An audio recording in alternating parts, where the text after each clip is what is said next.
So, welcome back. Okay, so happy to be with you again tonight or today or this morning, depending when people are watching. So again, this is a scenario where we have a few people online that I want to say hello to and welcome to this third session. It's an unusual setup where I'm sitting way up high when we're only two or three. Normally in my living room I don't sit like this. And in my living room, I have just on the floor level. I meet people. So it's good to continue the journey on that meditation curve. There's so many things to share when we start talking about meditation, because I find this is a well of information and jewels and treasures and mostly keys to unlock certain aspects of the mind and the awareness or the consciousness that can really be very useful when you unlock some things in your mind or in your consciousness, how we function afterwards in our life. So if anyone is online, then I wish you well, welcome. Isabel is with us on the keyboard. This is like an instrument, you know, it's not playing music, but playing different type of music, and Isabel will answer all your questions and connect. If there are any questions online, you can ask, and of course we have a huge audience here with 3 million people, each one worth 1 million souls. So just before we do a little meditation together, I wanted to wrap up a little bit the first 2 sessions. And I don't know if you have a chance to watch the second one, but hello. Hello. Welcome. And so what we did on the... I looked for it on YouTube, I couldn't find it. Oh really? They were on YouTube. I'll show you how. Okay.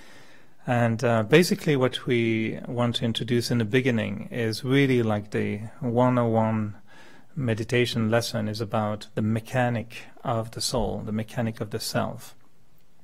And the image I like is when you are stuck with your car and you open the hood, you know, and you pretend you know what's happening. If you're not a mechanic, you may just miss on some very elementary items. And opening the being internally, what we describe in Raj Yoga is basically 3 main faculties. And these are the ones we're going to really talk about a lot. Because when you say, I want to meditate, it's good to know, well, who really meditates in you? And what is involved in the meditation? Some people use the breathing, you know, for meditation. Some use the eyes or the fingers and a mantra. There are different ways of meditating. And the one type of meditation we're using here is the one using the mind, the intellect, and the personality traits, which we call with the Hindi word sanskaras. It's a very accurate word which reflects the impact of the action. Kara is like karam or karma, the way it's being printed on the self. Whatever action you perform leaves a mark, and that mark is really going to be very, very important. And some actions leave a little scratch or little polishing, depending on what kind of action it is. And those actions shape the personality, basically. And why we're going to use this information is because the kind of thoughts we're creating in our mind is connected with what we're going through in our day-to-day life. If, let's say, you have a car accident, and hopefully it's a minor one, you know, it's going to really generate a lot of thoughts, isn't it? And imagine you just go to work and bang, a big car accident and your car is wrecked. How many thoughts will be generated because of that? And what kind of thoughts will be generated because of that?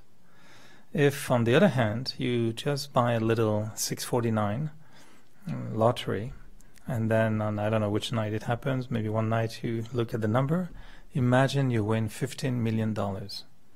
There might be a few thoughts coming up in your mind that might be little happy thoughts, you know, oops, darling, we just got 15 millions. Maybe you can call sick for tomorrow. You're not going to work for sure tomorrow morning.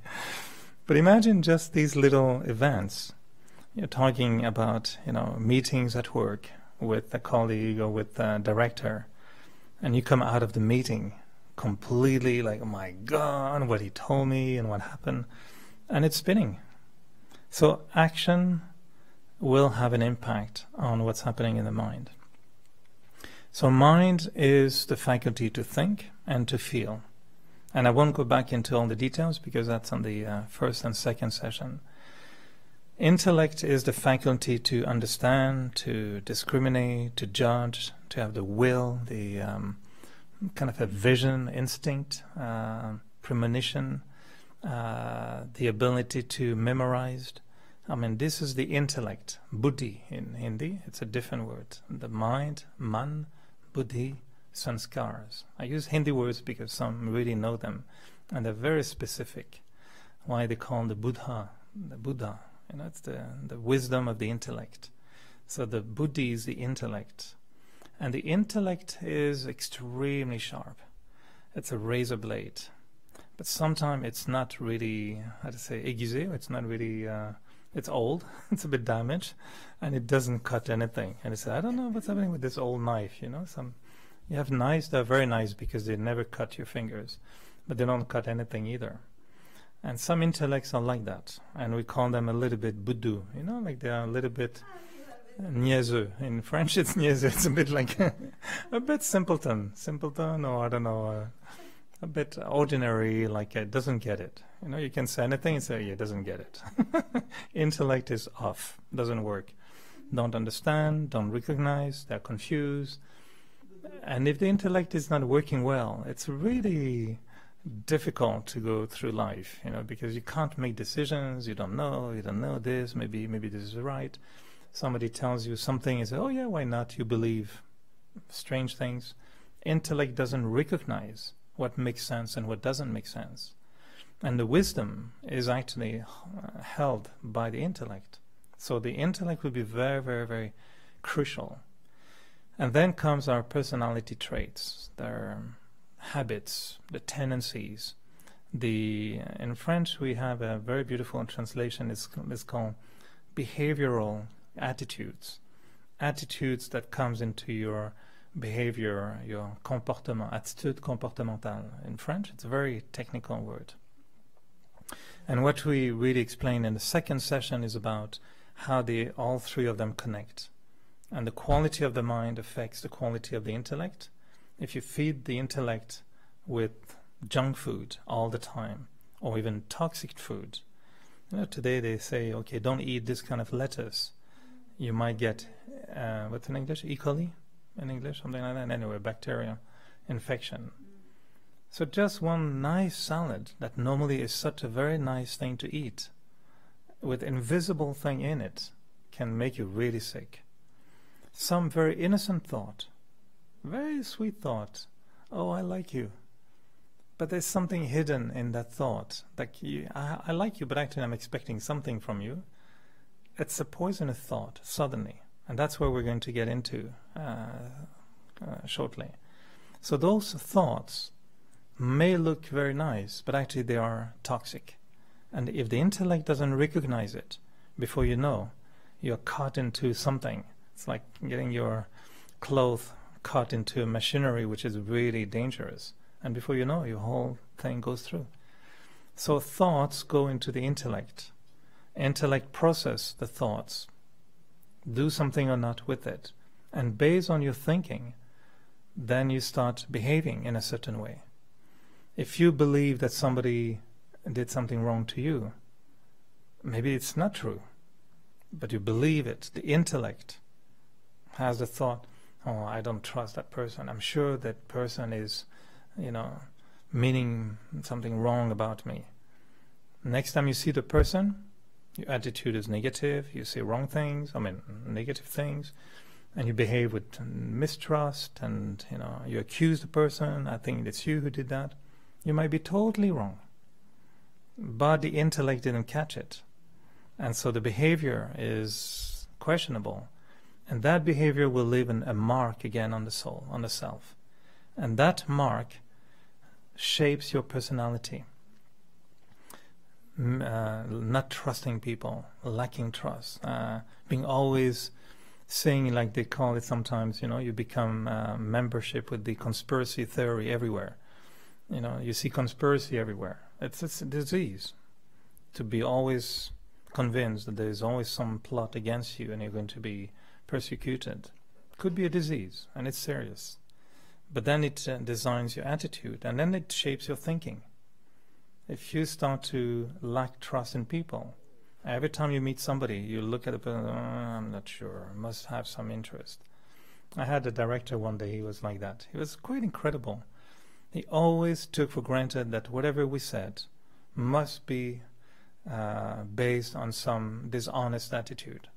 So if we propose a story in Paris or somewhere, he said, yeah, you think we're a travel agency here?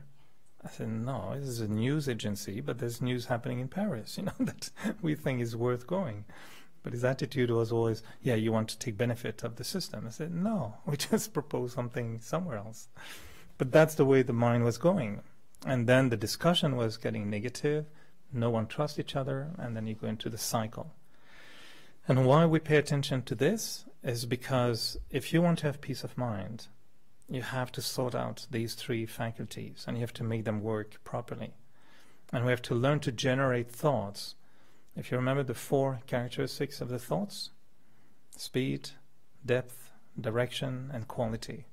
And if we pay attention to these 4 characteristics of thoughts, creating slower thoughts, deeper thoughts, positive thoughts, focused thoughts, those thoughts become very powerful. And they start creating something in your intellect, in your awareness, that suddenly makes you see things that were right in front of you but you didn't see. It's called wisdom. And then you start to think in such a different way and make decisions that are a little bit different. So then your behavior changes. And then the thoughts that come from your personality change. And then the cycle starts to change. And the potential of the self is, I think that's what we say usually, that the spiritual energy of the self is the most unknown renewable energy that we should be really using more, but we're discarding it. We're not taking advantage of it. We're looking for electricity, oil, and this and that, forgetting that the biggest energy is right here. And that energy is very powerful, and that's what we do in meditation, is to generate that energy. So before taking your question, I'd like to suggest that we're going to do a short meditation, and that's going to really just conclude the 1 and 2 sessions, and then we'll move into the 3rd one. Is that okay? So now my job is to keep you awake, because I know I have I called somebody recently at work and said, oh, what a voice you have. I mean, this is like, a voice to make everyone asleep. I says, thank you. it's not designed for that. But so if those online also want to sit comfortably and just, tell your body, hey, body, I need you, because the body has to participate in a meditation. If the body falls asleep, that's not meditation, it's called sleep. So just invite you again to experiment with what we did last few times, is to put your feet really flat on the floor, so you feel the connection with the earth. I invite you to put your hands really on your legs. The way we meditate also here is to keep the eyes open or semi-open, so we don't disconnect from the room, from where you are. Keep your eyes open. We just put every part of the body in very relaxed mode. So you breathe very deeply, just with a deep breath. Just feel how the oxygen, the air, can even change your body right away with just a few breaths.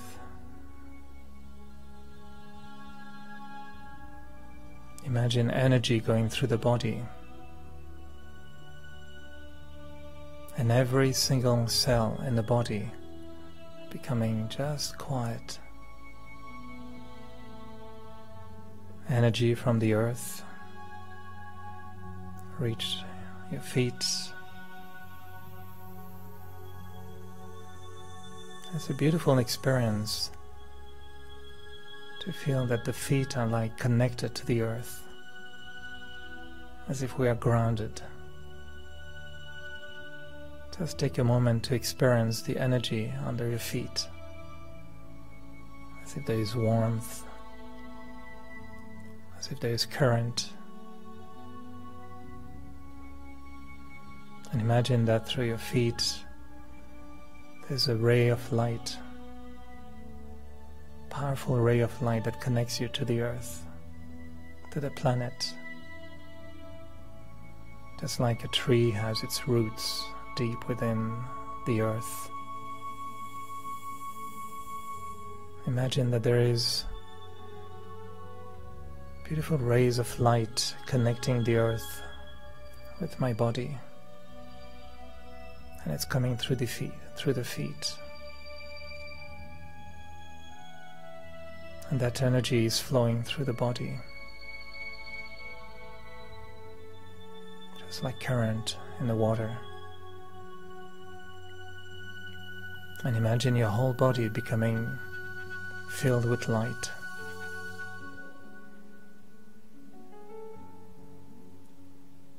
Like streams of light.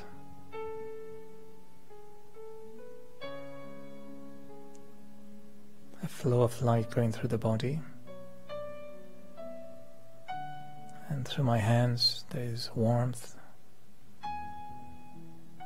There's current coming out of my hands, connecting with my legs. And that energy is circulating in my physical body. And then we direct all the attention to the center of the forehead.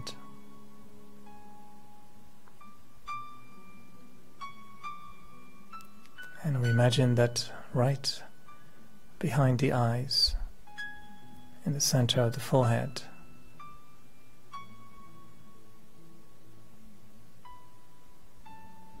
it becomes the seat of the self, the throne of the self. And I say to myself that this is where I am. This is where my thoughts come from. And this is where the being, the self, generates its own energy. Because mind is energy. Thoughts are energy. And I imagine that in the center of the forehead there's a beautiful source of light. Just like if there was a star shining in the center of the forehead.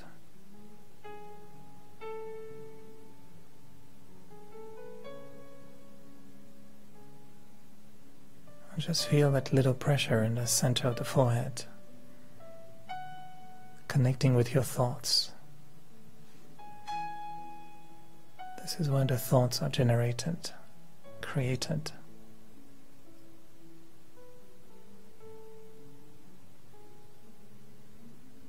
And now I realize that my thoughts are becoming very, very slow. The rhythm of the thoughts is slow. I think slowly, peacefully.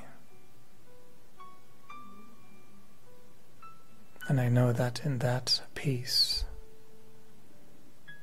there is comfort, there is strength, there is power. Peace is power.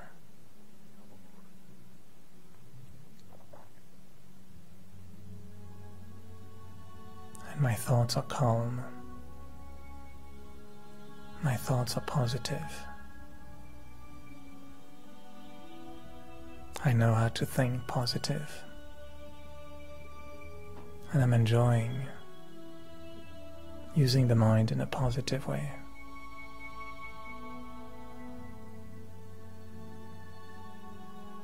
because I feel that my mind can create the most beautiful thoughts for myself and for the world.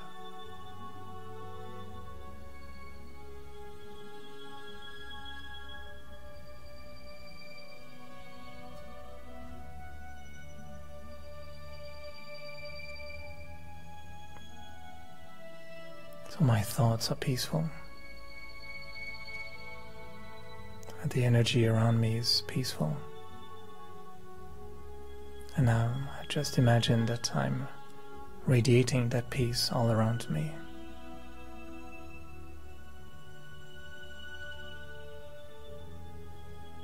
Just imagine as if we become a lighthouse, and from the forehead light is being spreading around like the light of a lighthouse, sending rays of light to the world.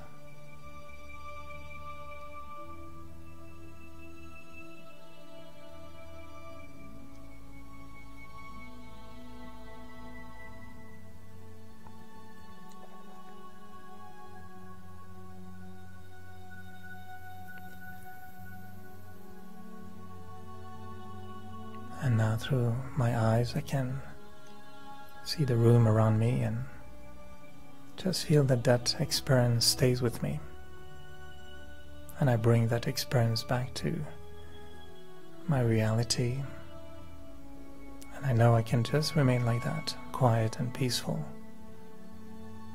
even if I interact with other people.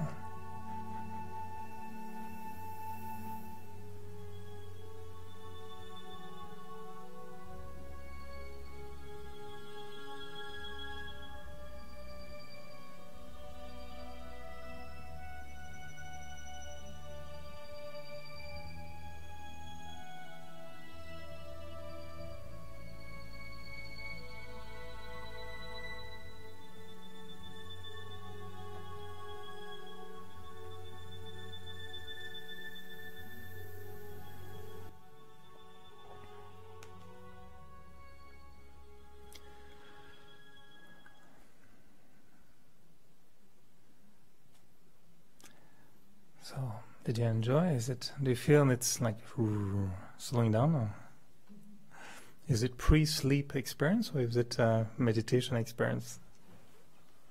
You can tell it's thin, right? It would be easy to fall asleep, isn't it? Yeah, it's kind of hard to keep the eyes open. It's a little habit, I would say, to maybe explore. We've been asked all the time, why do we keep the eyes open in that meditation?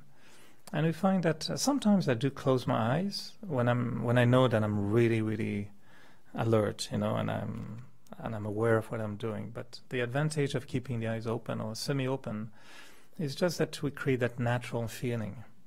So meditation can also be connected to I'm just quiet. And then if I have the eyes open and something happen, I can just say, hi, how are you? I connect, disconnect, reconnect, keep connected. And the fact that the eyes are open, I integrate my reality in my meditation. It's like being daydreaming a little bit. In French you say being in the moon. In English we say daydreaming, but it's like and we feel that after the meditation, if you, at least the last few minutes, you keep your eyes open, then when you finish and you walk away, it stays with you. It stays very beautifully. The eyes have been used to consume. They will always look and take from the eyes. Meditating with the eyes open, you learn to give through the eyes. You learn to direct energy differently. So we are like a burning candle all the time, emanating fragrance. Not burning the place, but just creating nice light. So, unless you had very specific questions you want to ask, or should I move into something and see what happened?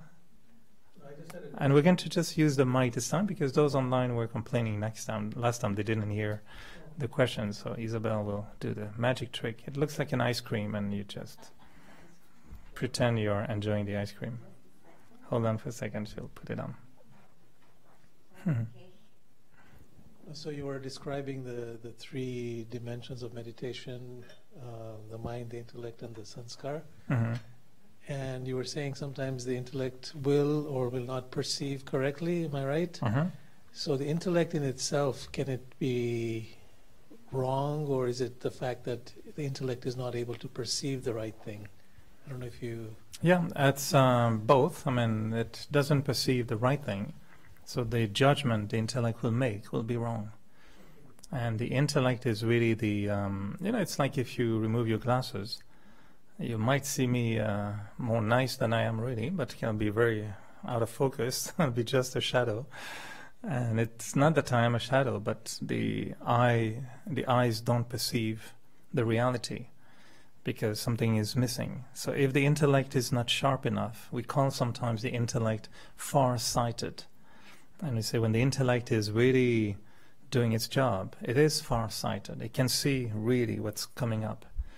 There's a beautiful terminology we use sometimes is the intellect can be Trikadarshi.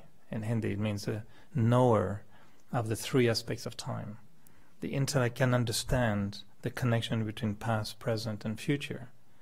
But to be able to perceive that, the intellect has to be very clear, free from negativity, free from waste, free from, toxic thoughts. Intellect has an incredible power. And when we start to feel it or to see it happening, I'm not saying I'm having that all the time, but sometimes when I meditate very well and I keep a certain awareness for a long time, sometimes things happen, and before it happens, I pick up thoughts that come to my awareness, and I have thoughts, and I'm aware at that time that pay attention, something is going to happen, and you feel that you have the right attitude to respond to the situation. And people come with something, and then, oops, something comes out. And people say, wow, how did you know that? I said, I don't know. It just came. Because the intellect was very clear at that time. If you are, I'm sure you have seen videos of people who see colors for the first time in their life. Have you seen that on Facebook? You check on Facebook. They've come up now with some glasses that allow people who could never see colors before to correct their vision, and they suddenly see color. And watch those videos. I hope maybe it's fake news. I don't know. It's just maybe it's a good producer who did some kind of good thing. But I think no, it's true. But people fall in tears, because they can't believe what they see, and they never saw red or green, and suddenly they see colors, and they're so emotionally turned, into amazement. And they do it with kids. And they start crying, they put those glasses and they say, whoa, what is this? I never saw that before. When I really went through my initiation in meditation, I realized that, okay, this is not just like take a pill and you'll feel okay. It's homework. There's some work to do in here. We call sometimes the mind a laboratory, and you have to really do experiments in the laboratory of your mind. And after a few months, I had an experience one day which was quite incredible. And I was just sitting, and suddenly some experience happened to me, and I felt, whoa, what is that? And to be honest, the way I could explain it was, it's like watching a two-dimensional picture for a long time. And one day somebody put glasses on you and you say, whoa, 3D. I say, whoa, it's not flat. Actually, the reality is it's three-dimensional. And the experience I had was like suddenly a dimension in life became visible, which was not visible before. And that is quite astonishing experience. And to me, it was like an awakening. And I feel that today in meditation, that's what I'm always searching for, is new perspective. If there is a conflict in my life, if there is some disagreement with someone or frustration, unhappiness for any reason, sometimes you just meditate and you just try to gain another perspective.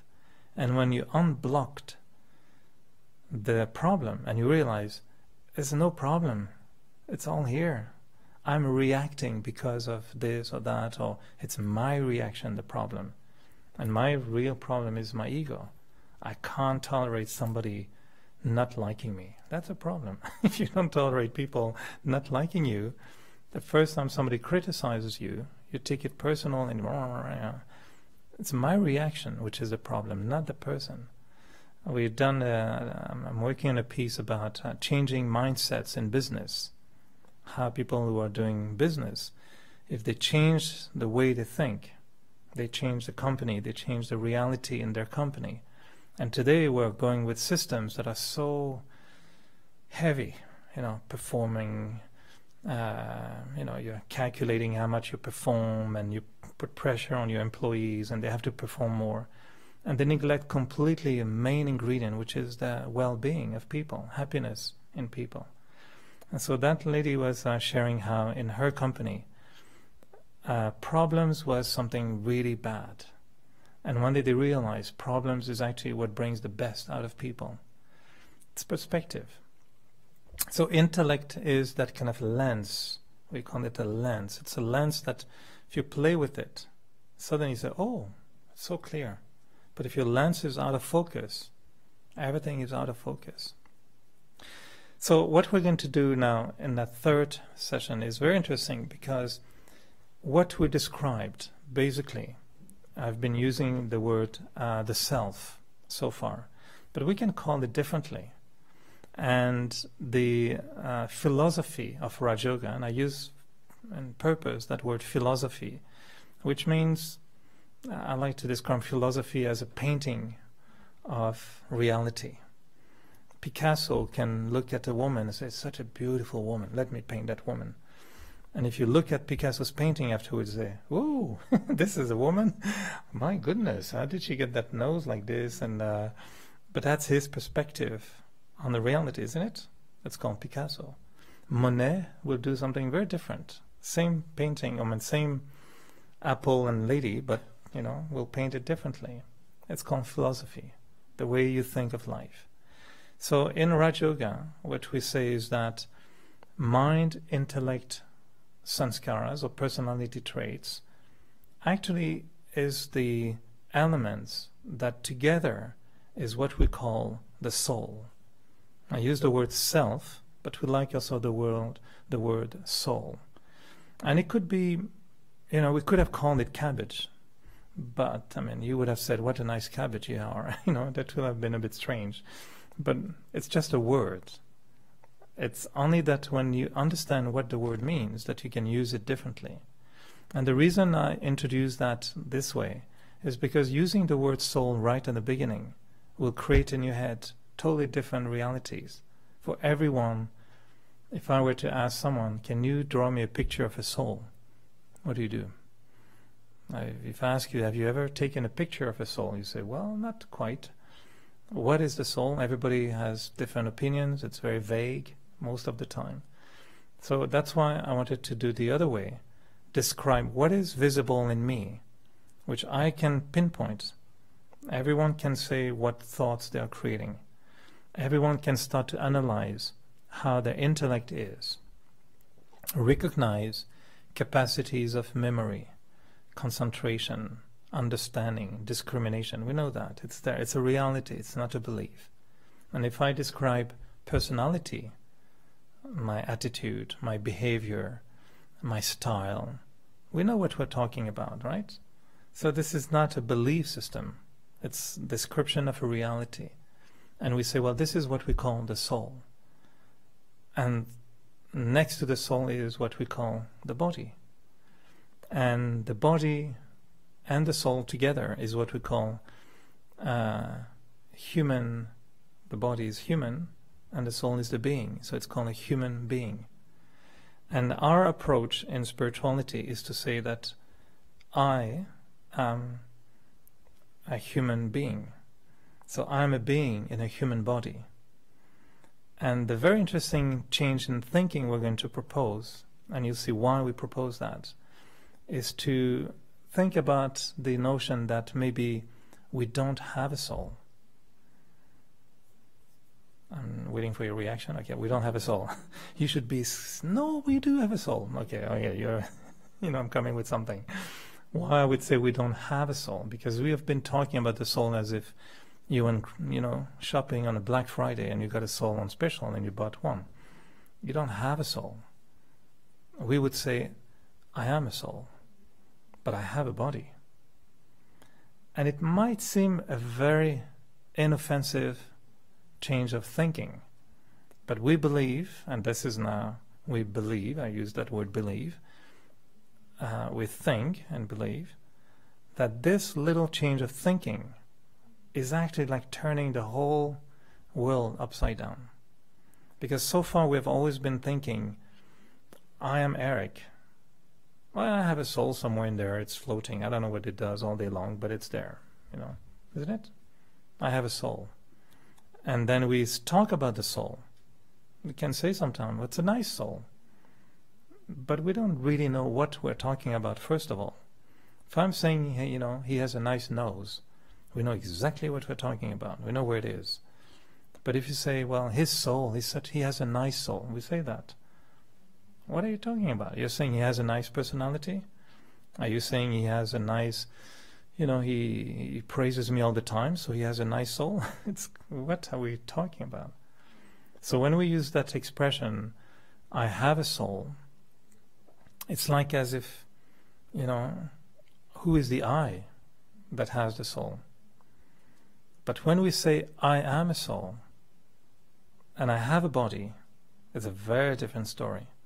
That means that I am the mind, I am the intellect, I am the samskaras, I'm the personality. And the I that always says I am something is actually the soul. And I'm just going to explore a little bit the consequences of that, just to show you one thing. Because we believe, and again I'm using that word we believe, which is based on some, of course, experiments, that I am what I think. The thoughts I'm using are going to determine who I am. If you were to say all your life, I'm such a loser, I was born in the wrong family, in the wrong country, at the wrong time, at the wrong place. And if you repeat that to yourself all your life, chances are that at 30 years old, you're a really big loser. And then you're shaping your life in that way. Look at people who succeed in life. They have a thought that comes with it. So we know thoughts create reality. And when we were born, what happened? Think about it. It's quite fascinating, the human nature at the moment. Even before you were born, now we have selfies of the fetus even before it comes out. So selfie starts even before you were born. We know if it's a boy or a girl. But a long time ago, before a baby was born, that's the only thing people were talking about. Is it a boy? Is it a girl? And then as soon as the baby came out, what was the big announcement? Maybe it's alive, but it was like, oh, it's a boy, oh, it's a girl. That was it, right? And what were we saying really? We were saying that this is a body, completely oblivious to what kind of soul was in there. And so there was just a focus on the body. And when we were grown up, you were raised with 1,000,000 thoughts connecting the I only with the physical part of the self, the body. And we were raised with the thought, so how old are you now? And then you're raised and learn, and you're taught when you're a little baby, I'm 3, I'm 2, I'm 4, I'm 5, I'm 6. How many times did we say, I am 6 years old? Now, that means I am a body, right? If you go in your car and the police stops you and it says who you are, and you say, I'm Toyota 67, you say, well, I don't think you are a Toyota, but your car is a Toyota. You are not a Toyota. This is how we have been speaking for, millenniums, thousands of years. I am French. I am Catholic. I am Canadian. I am this. I am tall. People talk about how tall are you? I am 6'2". I am 200 pounds. Are you really? Or is my body 200 pounds? And we've been really associating the I with a very physical part of the being. From time to time we say, well, I'm generous, I'm patient. Okay, now we're talking about something else. So we're missing this kind of focus on who is the I speaking. And in meditation we find that this is going to be touching the key element to transform the self. Because if we want to transform the self, we want to transform the I. Who am I? And if you look at all the books on philosophy and religion and spirituality, it's always back to the same question: who am I? And we always say, well, who am I is the first lesson in life, and it's your last lesson. You start with that and you finish with that, because basically the whole journey on earth is about finding out, who am I really? And we design ourselves with physical identities a lot. You look at your passport and say, oh, is this you? Yes, it's me. Oh, well, you have, You look at a picture somewhere and say, oh, this is me. You just saw the physical body and you say, this is me. So we've been very, very, what we call in Raj Yoga, body conscious. Very, very aware of our identity as a body. I'm body conscious. Not that we want to deny the fact we have a body, but is it the same to have a body or to be a body? And when we say, well, I am Canadian, and the other one would say, well, I am Quebecer, what are we going into? I think we know the story, right? And if you say, I'm Pakistani, and you say, I'm Indian, you know what you're getting into. And if you say, I'm Muslim, and say, well, I'm Hindu, you know what you're getting into. Isn't it? I mean, this is a story of humanity. And the differences we create are based on artificial identities. Who said Canada was stopping here, and then this is America and this is Canada? We created those boundaries. Is the human soul really Canadian or French or American or Indian or something? We've made up those identities. Who said that boys were blue and girls were pink? And again, my good friend Facebook showed me, again in fake news probably, but I don't think so, that there was a time when boys were actually wearing pink. And they show how in American history the different style we've given to babies. And there was a time when boys were always put into pink color and girls into blue. And they explain why suddenly it changed and this happened. It's just artificial creation of our identities. And now I've been raised like that. If I used to play too much with a Barbie, that was not okay. No, this is your sister. You have a fire truck here. This is for boys. Boys don't play with Barbie. Play with fire truck. But I liked Barbie. I thought she was cute. I can play with Barbie. No, don't touch that. Why do we do this? I am like this. And then they say, you're French? I was raised in France. You're told French eat like this. Now if it's green and mushy like this is British. Don't eat that. That's not good. I was raised like that. Make fun of other culture because they don't get it. We were told as French people, English people from Britain, UK, they don't know how to dress. They dress very badly. Okay. I was raised creating a discriminatory attitude towards British people because of their food and their dress and their cologne and this and the other. On the other hand, British were told very funny things about French people.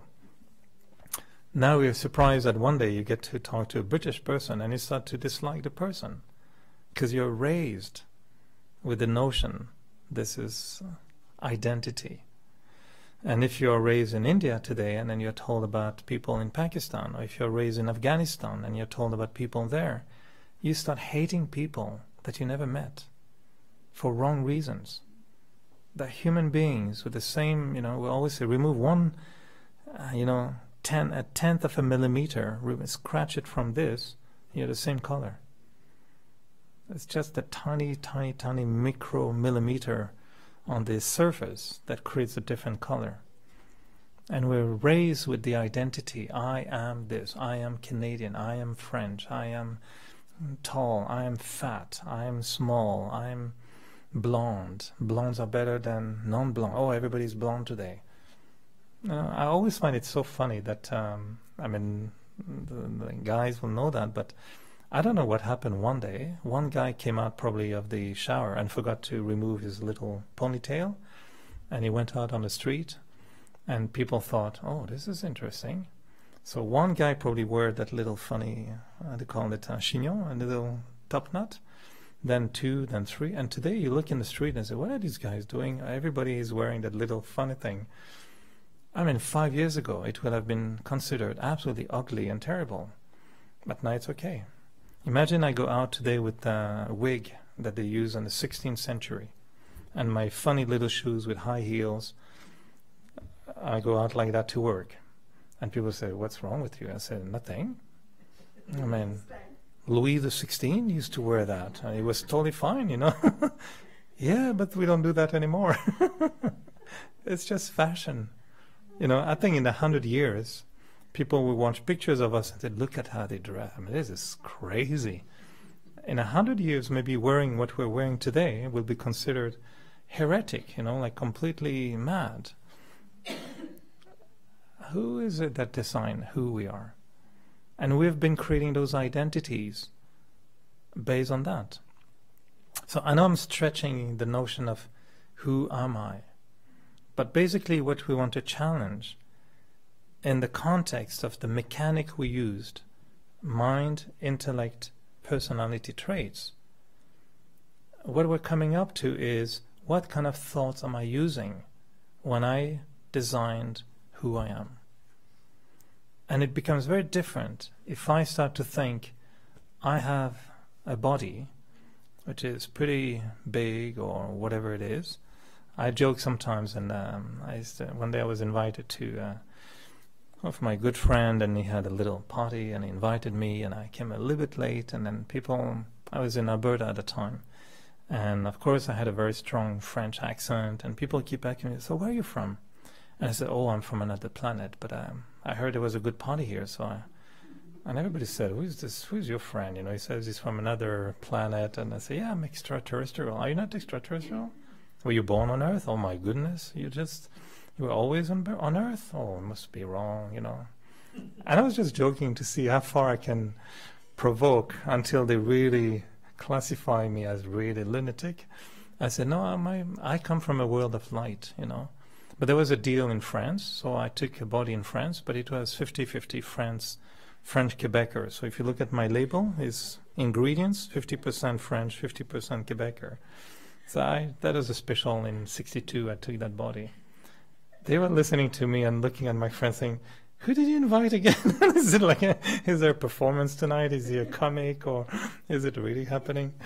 But I was pushing it because he invited me actually because I was to be the spiritual person in the evening, and I was going to conduct a meditation at the end. And so I was just voluntarily playing with that, and I had a lot of fun, and they were not knowing what to think because they thought either he's serious and he's really in trouble, or he's joking and we don't understand the joke. But I said, where is the soul coming from? I challenge anyone to tell me, where is your soul coming from? And that's because that's the way we talk. Where is your soul? As if, you know, it's somebody else's. I mean, you got a soul somewhere. And we say, no, what about I am a soul? And this is my body. And my body is very temporary because it can go anytime. That's the big difference. Who tells me that the soul didn't exist before taking the body? And who tells me that when the body dies, the soul will not continue? I mean, we don't have any proof that it may not be the case. On the contrary, we have a lot of people who believe, I mean, half the world population believe in reincarnation. And the other half, it's not they don't believe in reincarnation, but they have another way to phrase it. Christian people would say, well, when I die. Who would die? They're not sure, but they know they will go maybe to heaven. Oh, you take, is there a rocket going there? Or is there a train? Or do you have a ticket? Or how do you get there? It's a belief system, isn't it? I used to believe that we'll meet our grandparents, and I always ask the same question as everybody else. So when I get there, I'll meet my mom, but she's meeting her mom, who's meeting her mom, who's meeting her mom. Am I going to be crowded over there? I mean, are the dogs going there too? Or, we used to have those questions, and the priest says, well, you cannot answer these. This is unknown mysteries. Oh, now I want to know, because if it's really my grandmother is there, I don't want to get there. If my neighbor is there too, I had enough of them. Is there an alternative place with nobody? They didn't know how to answer that. So there are belief systems anyway. Now, where we're getting into with all these things is, I am what I think. My thoughts design who I am. So what I really enjoy in that philosophy is to say, well, in a way, it doesn't matter really what I believe in, what I believe in, as long as I know why I'm believing in that particular thing and what that belief makes me into. And we always want, and that's going to be the question I want to ask you is, do you think your belief systems allow you to be who you really want to be? And if not, you might want to try a new belief system, see what happened to you by trying them. And the challenge we would propose is to just, for a few weeks, play with that thought, I'm a soul, and this is my body. And by the way, this is a soul too, with a different body. And try to play with the thought next time you have a funny discussion with somebody, and we say somebody, maybe some soul. Imagine next time you have a funny discussion to say, yeah, this is a soul, and that soul has a very different ideas than I do. And try not to say this woman or this man or this Chinese or this guy from this country or this tall guy or this fat person. I mean, I'm provoking with those thoughts, but we think that way. And then try to use the thought, this soul, this is a soul. I would even invite you for a very strange exercise. And really just try with the idea, what happened if I change my thoughts? Is something going to change in me? Try one day just for fun. You're outside on the street, and let's say you are walking or stuck in traffic jam or watching through your window because now it's cold, you don't want to go outside, and just try to see everyone passing through and thinking, this is a soul, this is a soul, this is a soul, this is, just to see what will change in the way you look at people. Because at the moment, whenever a person comes through, you say, oh, you see the woman? Strange hair, right? And I used to take the subway a lot before. And as being French, my main occupation in the subway was to look at the way people dress. I said, these shoes, they don't go well at all with their hair. She should wear a different hat. I mean, the hat doesn't match the shoes.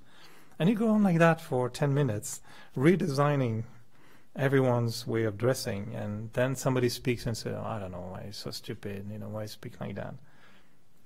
What kind of thinking is that? It's called body consciousness. I'm seeing people as a body. And another level of that, I was in India one day, and then, we're all wearing white and kind of in a spiritual place, so people wear just simple clothes. And suddenly we were in a program, and then we all come in the room, and I end up sitting with someone, and I start chatting with the person. Very nice. We had conversation waiting for the program to start. And we talked about all kind of things, and I felt this was a very nice fellow. And I just didn't ask him what he was doing in life, and he didn't ask me either. And we're both on a spiritual place, so we know, don't focus on what people do necessarily. And so we talk and laugh a little bit, and the program, it's in India, it's a little bit late as usual. We wait and wait and wait. And suddenly, okay, the MC comes and say, yeah, I'm very happy today, I'm introducing you to the minister of such and this and the other. Okay, well, let's welcome, John something. And the guy next to me stand up and goes in the front and say, ooh, that's him. I was talking to the minister, and I didn't know it. And I realized how quickly my attitude changed. before I knew he was a minister, he was a close friend. And suddenly, oh, he's a minister. Oh gosh, he's a minister. It's just a thought, and it's called body consciousness. He's not a minister. He's a soul, and he's playing the role of a minister. But today he's minister, and tomorrow he could be sinister, right? That's how we say he can change very quickly. He can be, fired from his job, and before he knows, he's not minister. So he would finish his life as ex-minister. And they build their whole life as, I was Minister of Health from 1999 to 2000. So he was minister for 1 year, but he will keep that identity his whole life. I'm exaggerating. And his wife will be, I'm the wife of the ex-minister. Okay, that gives you a big status now. We create identities based on our physical reality. And this is a little bit what we feel, a box of the consciousness. Because if I think of this person as a minister, I'm minister conscious. And I relate to that person with the hierarchical,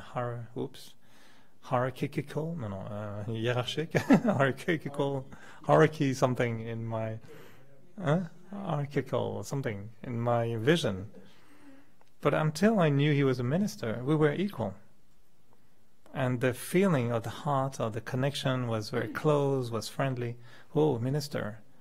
And if I was to be, for example, of a certain political party, and I don't know he is minister of another party, I would connect well. And the moment I'm told, yeah, he is minister, but of the other party, I would create a separation. So where we're getting into is that meditation is going to be who I want to be, how I want to be.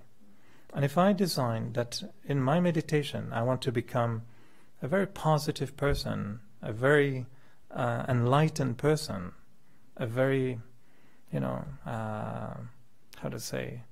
elevated soul, basically, well, I might have to reconsider what identity I've put into me. So the process we create in meditation is to propose that let's try to think, how about I am the mind, intellect, personality traits. I'm in this physical body. I'm playing a role. Today my role is Eric. And sometimes people, when they say, when they say, oh, now I'm getting old. Some people get old mentally more than they do physically. And other people are older than the other one and say, I still feel very young. And they don't think of themselves as being old. And they see the difference. I know people 3 or 4 of same age. One looks that age, another one looks 20 years older, and another one looks 20 years younger. And the difference?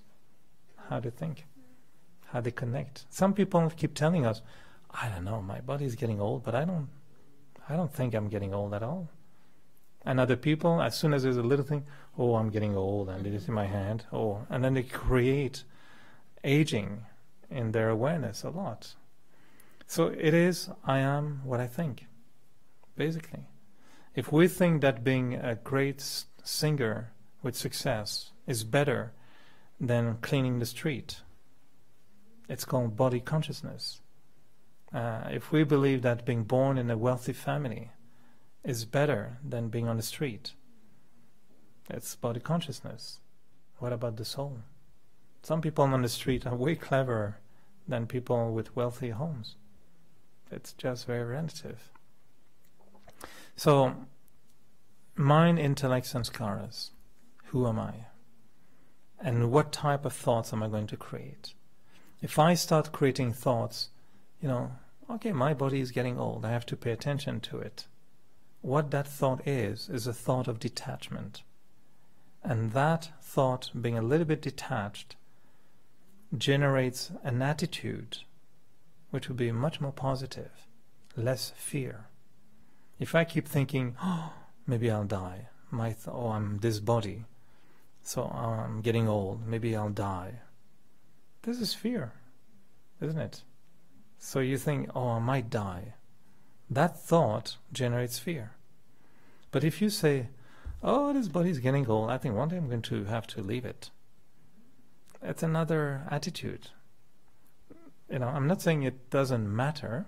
I'm just saying I'm thinking differently about it. When we say, oh, this is my glass, it's been given to me by my grandmother, great-great-great-great-grandmother. It's 1,000 years old. Yeah, I'm creating deep attachment.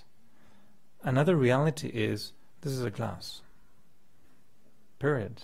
And if it breaks, there are many glasses on the stores everywhere, and you don't need to be attached to it. It's a philosophical approach, but comes from where? My identity to the glass. This is given by my grandmother. It's me. I'm attached to it. It's my identity. It defines who I am. And people sometimes, when they show their home, they like to expose it as a museum. This is this, this is that, this is that. But what are they saying? Look who I am. I possess all this. Isn't it?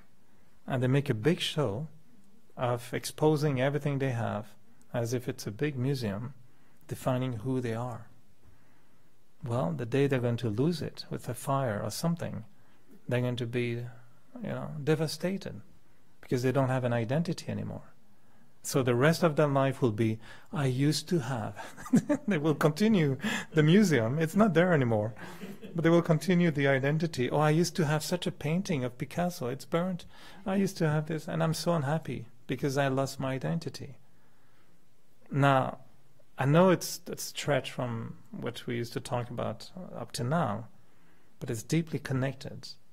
Because if I want to create happiness, if I want to create peace, if I want to create contentment, I might have to question, where are my thoughts coming from? What is I? What is my? What is mine? This becomes very important. And we suggest that a slight change in the way we think will generate a complete different realm of emotions, feelings, attitude, awareness. And then if I look at everyone as a soul, then maybe up to now I was very judgmental about Americans. And maybe before I would have an American next to me and say, oh, these Americans, they're like that. Americans are like that. That's what we do. But if you pay attention and say, this is a soul, and as a soul, that soul has the same energy as me, is the same world as me, okay, that soul has a different body. Think of it how we discriminate in the street. Those who are running, who are very attached to cars. If you see an old car all rusted and making noise, and you have your nice Mercedes, you look at this car, oh my God, he's low. And if you have an ordinary car and it's not running so well, which is my case at the moment, and you see a beautiful car, you look at your car, you feel almost ashamed of your car. That means being car conscious, isn't it? You're just judging people on the basis of your car. I can tell very honestly, I'm trying to be spiritual, but I know when I bought my new car, I was very aware of what happened to me. Your style of coming out of your car changes. You suddenly are performing a new dance, which is, just wait, this is a Volvo, brand new. So you open the door after noticing in the side mirror, people are there, they're going to see you coming out. So you open the door, like, come on, this is a Volvo. And you come out of your car in a very particular way, and you make sure that when you close the door, it makes that nice little sound, beep, beep. Did you notice? You have an aura. It's the Volvo aura. And it lasts just a few years. Because after that your Volvo has scratches. So then you make less noise when you come out. And when your Volvo is almost, having the bumper falling apart and the mirror being broken, you don't make any show about it. You just go secretly, you hide yourself, you make sure nobody is watching you when you come out of your car, and you go around so on. Isn't it? For those who are car conscious, this is what happened. If you buy a new convertible, latest top Jaguar or Mercedes, when you're in your convertible, you're not driving. You're showing who you are to the world. I'm exaggerating, but I am my car. At that time, the person has become his car. And he feels uplifted because he has an expensive car. This is called car conscious, and then body conscious. I'm not my car. I might be the most stupid person on earth, but with the most beautiful car. What does it make you? It's not like... but we're being confused with this. And of course, this is a funny example, but it's very serious when it becomes, you are of a different color, I'll kill you. And this is what happened. A black person was killed because he was black. A woman was abused because it was a woman. A child was abused because it was a child. And that's when it gets seriously wrong. But the reality is we're all souls. And if you teach a black person or a soul in a black body to respect someone in a white body, saying, doesn't make any difference. It's the bodies are different. But it's like you drive in a, imagine you're in a car and then a street, and you have a white car, and then because you see a black car, you bang into it saying, black cars, I hate black cars. People say, hey, you're crazy. What are you doing? Why are you banging into a car just because it's black? Come on, I mean, inside that black car, there's a very good person. It's just a car is black. This is how we understand the problem between the soul and the body. And the spiritual soul-conscious vision is one where we learn to be aware that I am a soul. Everyone is a soul. And I might have to reconsider how I'm thinking of people. And as a being, who I want to be. It's not that I just want to be a producer or baker or president or whatever. I want to be a good being. I want to be a free being.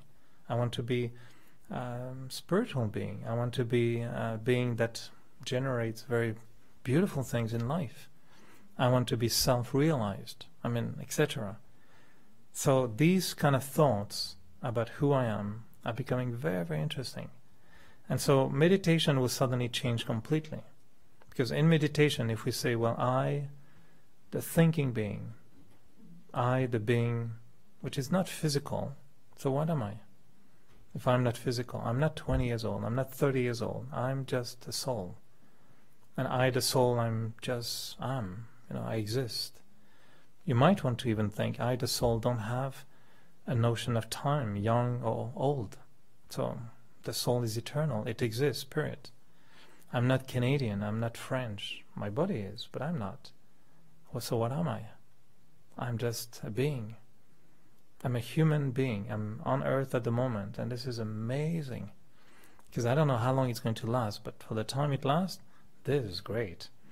I put into this body, now I can move this body. This is amazing. If you play with it in a soul-conscious awareness, this is amazing. If you were to be given a robot allowing you to fly, what would you say? Well, this is an incredible suit. And let's say they give you a Batman suit, and you start flying, and you say, whoa, this suit is really incredible. As a soul, you look at your body, and it says, this is incredible.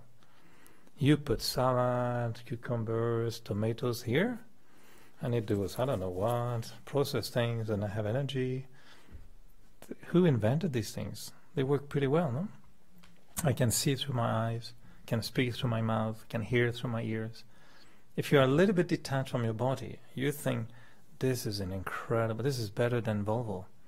This is better than Porsche or a Mercedes. This is like human body. Incredible. And I'm alive in this body, and I'm enjoying. And we didn't come on earth to become Canadian. We didn't come on earth to be producer. We didn't come on earth to work for 40 hours a week and retire when we're 60. We do that. But this was not the point of coming on earth. Does it resonate a little bit? So what it does is we're changing our thinking, but it should fit in a belief system that makes sense. And that's why the question I like to ask people is, are your belief system allowing you to be who you want to be? And if our belief systems are driving us into boxes that design our inability to tolerate someone because of a difference of gender or race or religion, I might have to question my belief system and say, well, my belief system generates in me hate, intolerance, violence. Then I might have to reconsider either the belief or the way I interpret the belief system. And it's why we feel that if I'm not who I really want to be, I might have to go back into, well, what's my understanding? At the, what's the bottom of my understanding? So this is another frame which I know is a little bit provoking, but where we're going to use it afterwards is in the whole realm of values. Because basically meditation is about what? Experiencing values, peace, love, happiness, acceptance of other people, tolerance, patience, kindness. I mean, this is basically what meditation is. It's taking a bath with essential oils of virtues. This is called meditation. Welcome to Raja Yoga Spa. You just relax and you take a spiritual bath with essential oils of virtues. And you immerse yourself into inner peace. And after half an hour in inner peace, you come out of here and you have a smile and people say, how are you? So well. And you're just floating in peace. And people say, you're so quiet, you're so peaceful. Yeah. And then you learn that suddenly contentment is an essential oil that you can enjoy in meditation. And your bank account is going to be the same. Your rusted Volvo of 15 years old falling apart is still going to fall apart. And your little ordinary job is still going to be little and ordinary. But you're suddenly smelling contentment. And people say, you look very different. You say, I'm very content. Because I've learned that contentment is a state of mind. Happiness is a state of mind. Peace is a state of mind. But I have to put my mind into that state. And how? Creating specific thoughts. And so thinking, yeah, that's what meditation is all about, but thinking about what? What kind of thoughts am I going to think? And if I change my thoughts in such a way that they make sense, and not just artificial thought, but they make sense, then they become very powerful thoughts. And if I'm angry at someone, and I meditate and I say, well, why am I angry at that person? Let me change my thinking. This is a soul. And that soul is just playing its role. That soul is just doing what it has to do. Okay, so I'm watching a movie. So it's a good movie. It's a very good player. Should give an Oscar. And as a joke, but if you think of any movies where they, I always give that example in Shining of Jack Nicholson. He came with his axe, breaking the door, almost to kill his wife. And we say, bravo, you did very well. And give an Oscar, and then such a great actor. Well, actually, it was a terrible movie, but we liked it. Because we knew it was a movie at the time. So, why is life not a movie? And so we can decide that we watch things going on, and at work we have plenty of opportunities to say, this is a very interesting movie. They're playing their role very nice. Now, what is my role? Is my role to get angry, or is my role to be a little bit wiser, to remain calm, to remain positive, and give my intellect the thoughts that will allow my intellect to come up with the perfect response to the situation? That response that will allow me to behave properly, with the right words, the right actions, the right decision. And those reactions will generate more positive thoughts. But I have to create the right thinking. And in our philosophy, then that means readdressing this notion of who I am. Well, I feel I've been like bombarding you with a big shot. Is he going to stop talking at some point? Is it going to be like this for the... I know those who are online, congratulations. You're not dead yet online, and still you might be thinking, is there a button pause on this talk? Those who are watching afterwards, they have that advantage. They can pause, go for a walk, come back. Okay, he's still talking. Sorry about you. You don't have any pause button, but I was gone into an enjoyment about this kind of thinking. So hope you could follow. Any complaint online, Isabel? No. They're all gone. Does it make sense a little? I know it's a little bit philosophical, but again, meditation is about stretch your mind and keep thinking about one thing. Is that we define, I mean, it's not we, but it's defined, insanity is to keep doing the same thing, expecting a different result. That's called insanity. That's how they define sometimes insanity. And we say, well, to be Buddha, to be a little bit innocent in your mind, is to keep thinking the same way, expecting your life to be suddenly different. Might never happen. But by changing the way we think in a radical way, I mean, not just like a little bit improvement or being positive, but really big change in the way I think, might create big changes in your life. So, let me just conclude with a few minutes meditation to give you an experience on that, and then we'll see if we want to give a break to those who are online and continue with the question answer here or see what happened. But I just want to show you how now the meditation will change a little bit from, I mean, what we did in the beginning is great and I still do that, but now we're going to add one more layer in the meditation.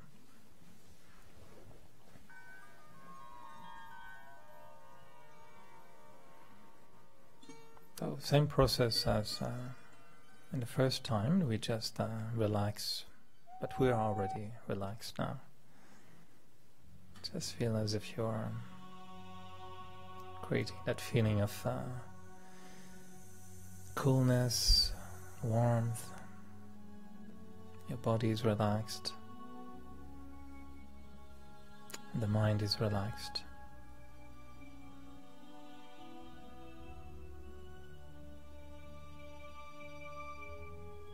And I just pay attention to my thoughts.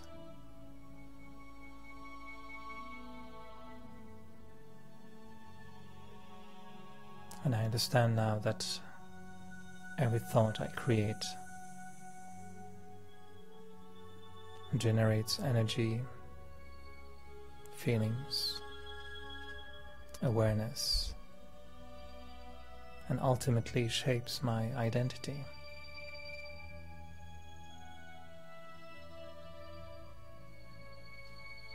So if I look at my life,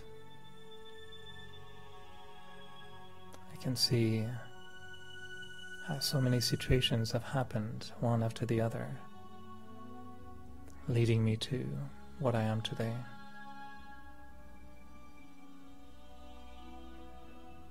And coming to this point in time, when I start to re-explore who I am,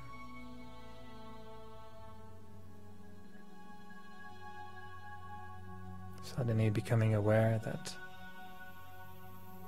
I can choose my thoughts.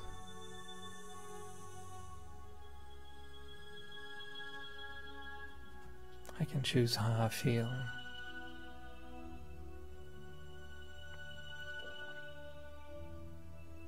And I can create an awareness that sets me free from all negativity.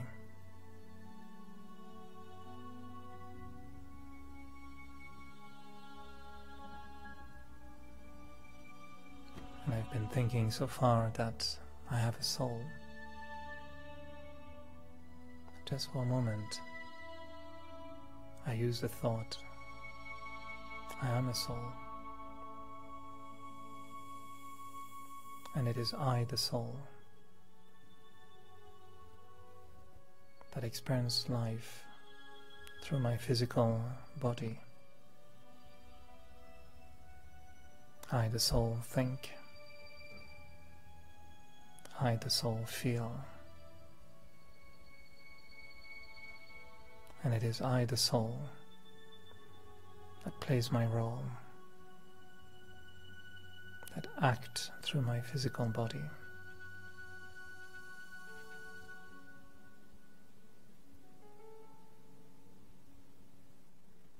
And if I want to regenerate inner qualities,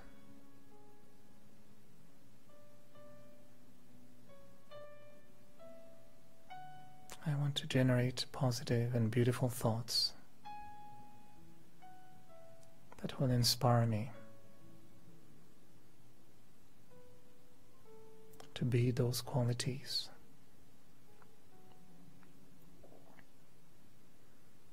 And if I say to myself that I'm a peaceful soul, and that deep within myself there is that well of peace, because as a soul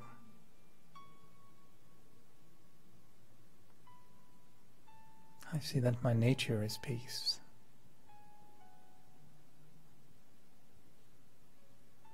And as a soul, love becomes a natural quality.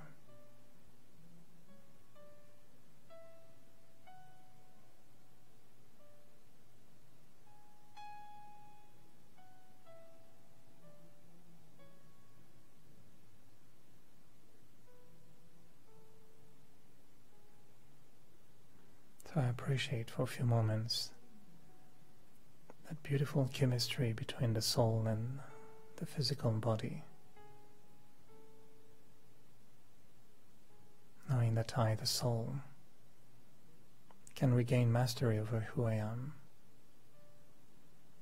and use my body in a positive and beautiful way to play my role and to play a best role I can.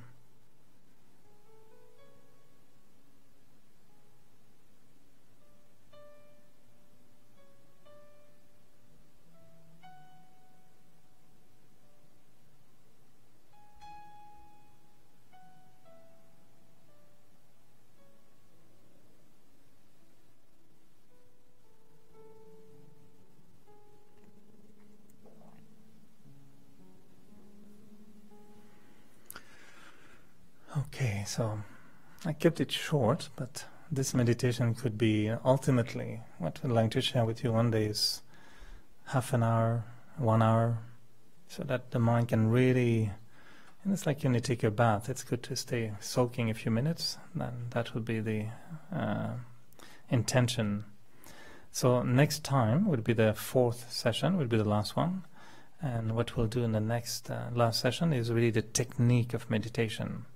So we'll show you how the different styles of processing the thinking in meditation, and we'll do a few exercises so that after that it's like we leave you with a little emergency kit of meditation, just a few tricks, you know, mechanical aspects of the soul, identity of the soul, and then you know, ways of playing with thought, so that we call that meditation. And you'll see there's 4 different ways to experiment with meditation.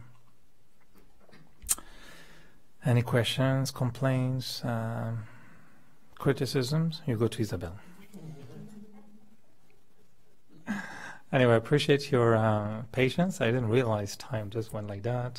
Thank you for those who are online as well. It's very nice to no complain either. There's a delay anyway. It might come in a few minutes. All right, so last one before with the mic, maybe, Isabel? So coming back to the definition of the soul, which you said was made of the mind, the intellect, and the sanskara, personality, right? Mm-hmm. And you're also suggesting that the soul is universal in the sense that everyone has a soul and it's the same spirit or the same energy.